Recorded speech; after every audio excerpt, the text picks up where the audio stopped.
I'm Faye Watt, and let's queer up South Florida and Florida. Fort Lauderdale marks World AIDS Day with rent stars and renewed resolve. Crowds gathered on Fort Lauderdale Beach last night, Sunday night, as World AIDS Day brought remembrance, advocacy, and music to the shoreline. Broadway's Rapp and Pascal, who originated Mark and Roger in Rent, headlined the Cannes community health event, drawing LGBTQ audiences and allies together to honor those affected by HIV and AIDS. Kal Gajraj, Dr. Kal Gajraj, Cannes Senior Vice President and Chief Marketing Officer, reminded listeners that, quote, not only are patients affected by HIV, but also allies and the entire community who know someone affected by HIV, end quote.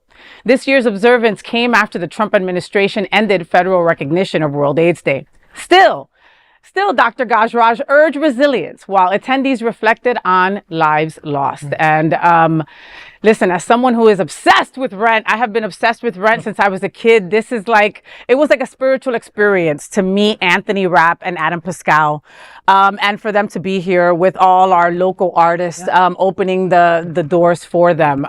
When they sang No Day But Today, like there was not a dry eye in the house. You know, everybody can remember when they first saw the movie or the musical Rent, what it meant to them. You know, if you haven't seen the musical or the movie Rent, it follows a bunch of 20-something-year-olds, mostly living and trying to get through being infected by HIV, and with the medications being as very elementary as they were back then, you know, and how many people were dying on such a high rate. And, you know, they're bonding together, gay, straight, trans, all together, black, white, you know, just being a chosen family and showing what that looks like when you show up for each other, you know. And that's what I felt yesterday on that stage was that, you know.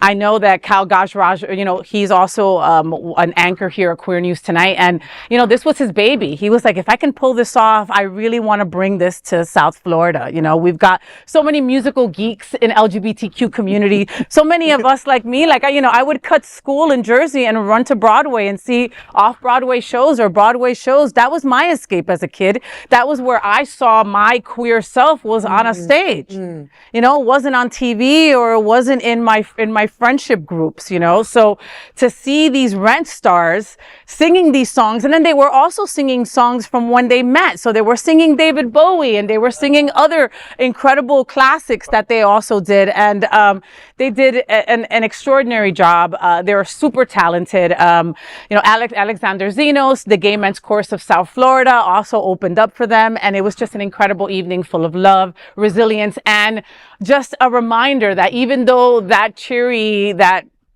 Cheerio-looking guy doesn't want to have us acknowledge today is still today. World AIDS Day is alive, kicking. People are still fighting. People are living and thriving with this disease, and it's still infecting people today. You know, instead of trying to silence World AIDS Day, he should have had this on the White House lawn. Yeah. That would have gone a long way to bring the community together and the nation together.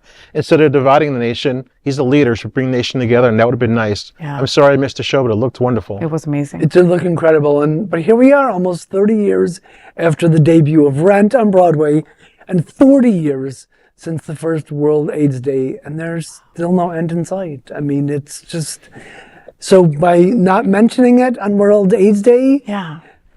Doesn't help. It's still going to be here. It doesn't. I mean, you know, and especially we've done stories from this table about hopefully the eradication of this by 2030, right? And with all this funding and everything that Cheeto Head is doing, I don't see that happening anymore. That 2030 light, right, at the end of the tunnel, I don't see it. I can't remember if it was Australia or it was somewhere who had gone a couple of months without one infection. And that was like extraordinary. And the possibilities that could happen here as well.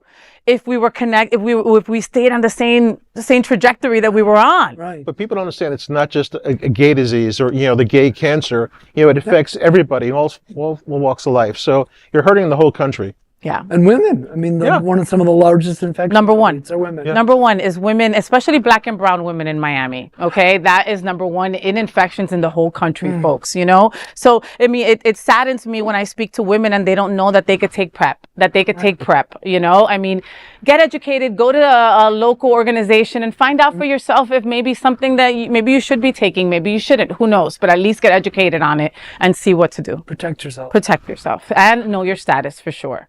There is no other queer nonprofit media platform like this in the entire world. Support our LGBTQ stories by sharing them and subscribing to Queer News Tonight.